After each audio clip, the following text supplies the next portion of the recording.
Hello, good morning. हे अळूचे कंद मला विजय झोल सरांकडून मिळालेले आहेत आणि त्यांच्या फार्म हाऊसमधून ते असे एक्स्ट्रा असलेले कंद नेहमी पुण्यात घेऊन येतात आणि ते सगळ्यांनाच तिथे डिस्ट्रीब्यूट करतात. तर त्यांच्याकडून मी हे अळूचे दोन प्रकारचे अळू, अर्थात सगळ्यांनाच माहिती असेल, एक आपल्या भाजीचा अळू असतो आणि एक वडीचा अळू असतो. तर अशा प्रकारे कंद मी घेऊन आले आणि त्यानंतर आता मी ह्याची लागवड कशी करायची, हे आपल्या गच्चीवरच्या पॉटमध्ये कसे लावायचे हे मी तुम्हाला दाखवणार आहे. इथे हा जो दिसतोय दुसरा हा कांदा आहे, हा वडीचा अळू आहे. वडीच्या अळूचे 3-4 कांदे आणि भाजीच्या अळूचे बरेच कांदे मला त्यांनी दिलेले आहेत. वडीचा अळू आणि भाजीचा अळू ह्याच्यामध्ये काय फरक असतो आणि ते कसे लावायचे, कुंडी कशा प्रकारची घ्यायची, माती कशी घ्यायची आणि सॉईल मिक्स कशी घ्यायची, ऊन किती लागणार आहे, ह्या सगळ्याबद्दल आज मी डिटेलमध्ये सांगणार आहे. व्हिडिओ पूर्णपणे बघा. आवडला तर लाईक करा. माझ्या चॅनलवर पहिल्यांदा आलेला असाल तर सबस्क्राईब न करता पुढे जाऊ नकात आणि शेअर पण नक्की करा. हा मोठा असा थर्माकोलचा बॉक्स माझ्याकडे मोकळा झालेला होता, तो मी घेतलेला आहे आणि ह्याच्यामध्ये मी खालच्या बाजूला होल केलेले आहेत. होल करणं गरजेचंच आहे आणि त्याच्यावरती मी एक फडकं असं घातलं आहे आणि त्याच्यावरती मी पॉटिंग मिक्स घेतलेलं आहे. सॉईल मिक्समध्ये मी एक भाग माती, एक भाग वाळू घेतलेला आहे आणि एक भाग रिच कंपोस्ट. रिच कंपोस्टमध्ये किचन वेस्टपासून तयार केलेलं कंपोस्ट किंवा पानांचं खत किंवा शेणखत आपण घेऊ शकतो. वर्मी कंपोस्ट आपण घेऊ शकतो. ह्याच्यामध्ये मी नीमपेंड न विसरता घातली आणि थोडीशी फंजीसाईड घातलेली आहे. हे कंद आहेत, कंदवर्गीय असल्यामुळे आपण ह्याला फंजीसाईड घालणं गरजेचंच आहे. पूर्णपणे ऑर्गॅनिक पद्धतीने आपण हे लावतो. बरेच कंद मी एकत्रच लावून घेणार आहे. बऱ्यापैकी मोठा असा हा बॉक्स आहे आणि हा बॉक्स मी पूर्ण अळूच्या कंदासाठीच वापरणार आहे. तर सगळे कंद मी असे वेगवेगळे लावणार आहे. एकदा आपण हे कंद आणले आणि लावले की हे आपल्याला कायमचे इथं भाजीसुद्धा, आपल्याला भाजीचा अळूसुद्धा मिळू शकतो. पूर्णपणे ऑर्गॅनिक पद्धतीने आपण उगवलेला भाजीचा अळू आपण घरी वापरू शकतो. त्याचबरोबर जसे आपण हे मातीत लावून ठेवतो तर खालच्या बाजूला कंदांची संख्या ही वाढत जाते.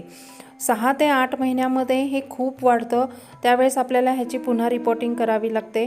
तर हे कंद जे आहेत ते मल्टिपल होत जातात. आपण हे कंद बाजूला करून सेपरेट करून हवे असतील तर दुसऱ्या पॉटमध्ये लावू शकतो किंवा मग आपण कोणाला गिफ्ट असे देऊ शकतो. तर दुसरीकडे मी ह्या वडीचा अळू लावते आहे. वडीचा अळू आणि भाजीचा अळू कसा ओळखायचा, तर वडीचा अळू जो असतो तो थोडासा जांभळ्या रंगाचा असतो, थोडासा काळपट जांभळ्या रंगाचा असतो आणि भाजीचा जो अळू असतो तो पांढरा हिरवट रंगाचा असतो आणि वडीच्या अळूची देठ जे असतं ते काळ्या रंगाची किंवा जांभळ्या रंगाची असते, डार्क जांभळ्या रंगाची. पानं जी असतात ती त्रिकोणी रंगाची असतात. वडीच्या अळूची पानं त्रिकोणी असतात आणि डार्क असतात.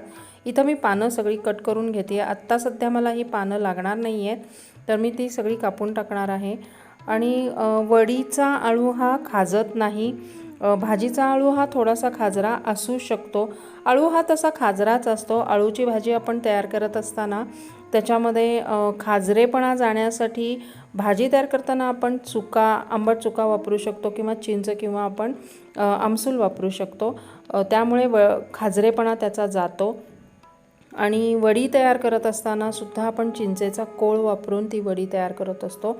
तर तरीही काळा अळू जो असतो, वडीचा अळू, तो खाजरा नसतो, कमी खाजरा असतो आणि भाजीचा अळू हा खाजरा असतो. तर अळूमध्ये iron, fibre, vitamin A, vitamin B, vitamin C आणि ई, कॅल्शियम, पोटॅशियम, मॅग्नेशियम आणि अँटीऑक्सिडंट्स असतात आणि अळू हा स्टार्चयुक्त असतो. तर ह्याच्या कंदापासून हे पानं तयार होत असतात. तर त्या कंदाची सुद्धा आपण भाजी करून खाऊ शकतो.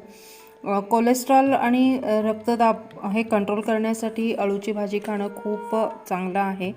अर्थात ह्याच्यामध्ये विटॅमिन ए असल्यामुळे हे डोळ्यांसाठी खूप उपयुक्त आहे आणि मांसपेशी मजबूत करण्यासाठी सुद्धा खूप चांगलं आहे.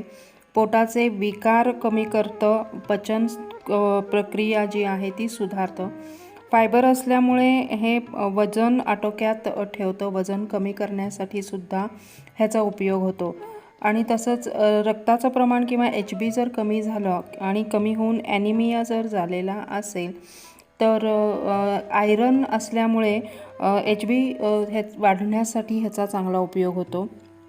नैसर्गिकपणे ह्याच्यामध्ये विटॅमिन C असल्यामुळे आयरन शोषून घेतं आणि त्यामुळे HB वाढण्यासाठी मदत होते. हा रक्तवर्धक आहे. नियमित अळूचं सेवन केल्याने कॅन्सर होण्याचे चान्सेस पण खूप कमी होतात आणि हाडं आणि स्नायू मजबूत होतात, कारण ह्याच्यामध्ये कॅल्शियम आणि मॅग्नेशियम सुद्धा असतं. तर शरीरात वाढणाऱ्या फ्री रॅडिकल्सचा त्राससुद्धा कमी होतो.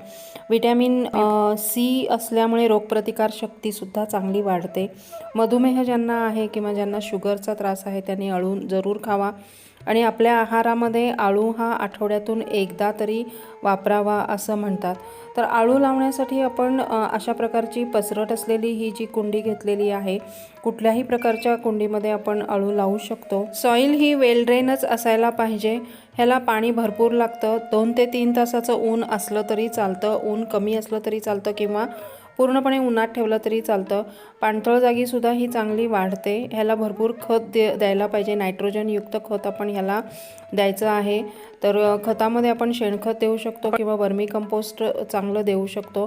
3 ते 4 महिन्यांनी जेव्हा हे अळूचे कंद पुन्हा खूप मल्टिपल होतात, मातीत मोठा बॉक्स आपण घेतलेला आहे, खालच्या बाजूनेही खूप वाढतात, तेव्हा आपण हे पुन्हा काढून ह्याचं रिपोर्टिंग करायचं आहे. खालच्या बाजूला एका कंदाला अनेक कंद फुटलेले असतात, ते कंद आपण काढून सेपरेट करून दुसरीकडे सुद्धा लावू शकतो. वरच्या बाजूला सुद्धा ह्याला भरपूर पानं येतील. अर्थात हे उन्हात ठेवायचं आहे. खूप कमी ऊन पण नको आहे आणि खूप जास्त ऊन पण नको आहे. इथे आपण हे पॉटमध्ये करतो, जमिनीतून करत नाही आहे. त्यामुळे 2 ते 3-4 तासाचं ऊन मिळेल अशा ठिकाणी तुम्ही हे ठेवू शकतात. छानपैकी आपण अशा प्रकारे घरच्या घरी अळू वाढवून पूर्णपणे ऑर्गॅनिक अळूचा आनंद घेऊ शकतो. आपल्याला मार्केटमधून आणायची काहीच गरज नाही आहे. Thanks for watching my video. पुन्हा भेटूयात एका नवीन व्हिडिओ.